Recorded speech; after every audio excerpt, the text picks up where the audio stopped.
पढ़ने में होशियार और मेधावी छात्रा थी। अच्छी पढ़ाई के बाद अच्छा कॉलेज सिलेक्शन और फिर बहुत अच्छी जॉब।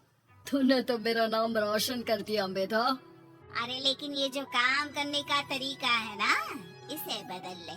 18 घंटे काम करेगी तो कल को बच्चा कैसे संभालेगी? तुम्हारी तरह पागल नहीं हूँ माँ, जो बच्चे और परिवार में फंस जाऊँ। मैं तो जिंदगी खोल कर जीऊंगी। सब कहने की बात होती है बेटा, अपने बच्चे का सुख हर कोई चाहता है। वक्त बीतता है और मेधा की शादी हो जाती है। शादी के कुछ सालों में ही मेधा एक सुंदर से बेटे की माँ बन जाती है। अरे यार, मेरी मैटरनिटी लीव खत्म हो रही है, क्या करें? माँ भी नहीं आ सकती, कैसे मैनेज करूँ? ऐसा करते हैं, इसके लिए केयर टेकर रख लेते हैं, वो देखा करेगी इसे। मेधा को पति की बात जच जाती है और वो केयर टेकर की तलाश शुरू कर देती है। एक दिन उन लोगों के घर एक महिला आती है जो दिखने में पढ़ी लिखी लगती है। जी, क्या काम है आपको? मैम, मेरा नाम स्नेहा है। आपका एड देखा केयर टेकर का, क्या मैं आपके यहाँ काम कर सकती हूँ? हाँ, क्यों नहीं, लेकिन आप तो अच्छे घर की लगती हैं, फिर नौकरी क्यों? दरअसल मेरे ससुराल वालों ने मुझे घर से निकाल दिया क्योंकि मैं माँ नहीं बन सकती और माता पिता भी नहीं है इस दुनिया में। तो अरे अरे, कोई बात नहीं, तुम लक्ष्य को ही अपना बच्चा समझो और यहीं रहना, और किसी भी चीज की जरूरत हो ना तो बता देना।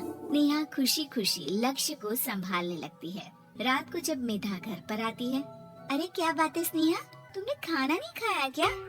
अरे दीदी, आपका बेटा टाइम दे तब ना। अरे तो जब वो सोता है तब खा लिया करो। तब तो मैं इसके पास ही बैठी रहती हूँ। कोई मच्छर या कीड़ा काट ले लक्ष्य को तो अब आप पकड़ो, मैं खाना खा लेती हूँ। स्नेहा वहाँ से चली जाती है। बहुत ही अच्छे से ख्याल रख रही है ये लक्ष्य का। मेधा, इतना तो शायद तुम भी ध्यान नहीं देती। मेधा को पति की बात बुरी तो लगती है लेकिन कुछ नहीं कहती। धीरे धीरे स्नेहा मेधा और उसके पति के साथ बाहर भी जाने लगी। सुनो, स्नेहा को भी बाजार ले चलते हैं, वो क्या है ना, लक्ष्य को देख लेगी जब तक मैं शॉपिंग कर लूंगी। हाँ हाँ चलो, वैसे मैं चाह रहा था कि लक्ष्य को लेकर हम दोनों ही चलते। क्या यार, तुम तो फ्री में इमोशनल हो जाते हो, कितना देख लेंगे हम दोनों मिलकर, ले चलो उसे। कार से निकलकर मेधा और लक्ष्य रोड क्रॉस कर रहे थे कि सामने से कार आ जाती है। मेधा का ध्यान नहीं होता लेकिन स्नेहा तुरंत लक्ष्य को मेधा से छीन लेती है। मेधा गिर जाती है और कार मेधा को छूकर निकलती है, जिससे मेधा को खून आ जाता है। पति मेधा को हाथ देकर उठाता है। स्नेहा लक्ष्य को लेकर गले लगाई रहती है। थैंक्स स्नेहा, मैंने तो ध्यान ही नहीं दिया था कि कार आ रही है। स्नेहा का गुस्सा मालकिन पर टूट पड़ता है। अरे कैसी माँ है आप, अगर आज कुछ लक्ष्य को हो जाता तो मैं आपको कभी माफ नहीं करती। छोटा सा बच्चा है, उसे चोट लगती है तो पता है कितनी तकलीफ होती है। पति भी स्नेहा को देखने लगता है कि उसे क्या हो गया। मेधा को स्नेहा पर काफी गुस्सा आ जाता है। घर आकर कहती है, देखो स्नेहा, माना तुम लक्ष्य को बहुत प्यार करती हो, लेकिन वो मेरा बेटा है, मैं कभी जानबूझकर उसके साथ बुरा नहीं कर सकती, समझी? मुझे माफ कर दीजिए, मैं लक्ष्य को लेकर कुछ ज्यादा ही सेंसिटिव हो चुकी हूँ। मैं ध्यान रखूंगी कि आगे से ऐसा ना हो। मेधा का मन स्नेहा से अब हटने लगा था। एक शाम मेधा ऑफिस से घर आती है कि लक्ष्य उसे दिखाई नहीं देता और ना ही स्नेहा। वो स्नेहा के कमरे में जाती है जहाँ दोनों सो रहे होते हैं। अरे स्नेहा, लक्ष्य को आज इस कमरे में क्यों सुला दिया? दीदी, मुझे नींद आ रही थी, ऐसे में उसे कमरे में अकेले लिटाना मुझे ठीक नहीं लगा।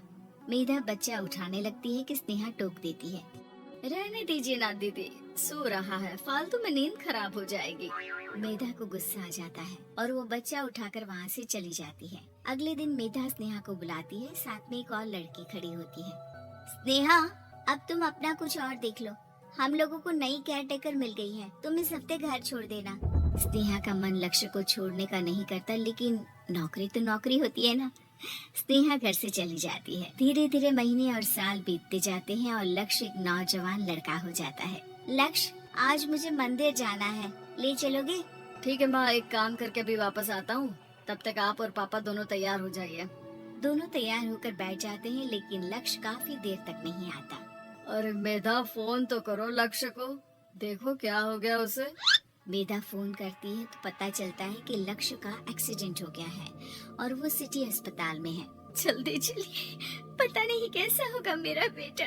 अरे चिंता ना करो, सब ठीक होगा, मैं भी कार निकालता हूँ। दोनों मियाँ बीवी अस्पताल पहुंचते हैं, जहां वो लोग देखते हैं कि लक्ष्य बिस्तर पर पड़ा होता है।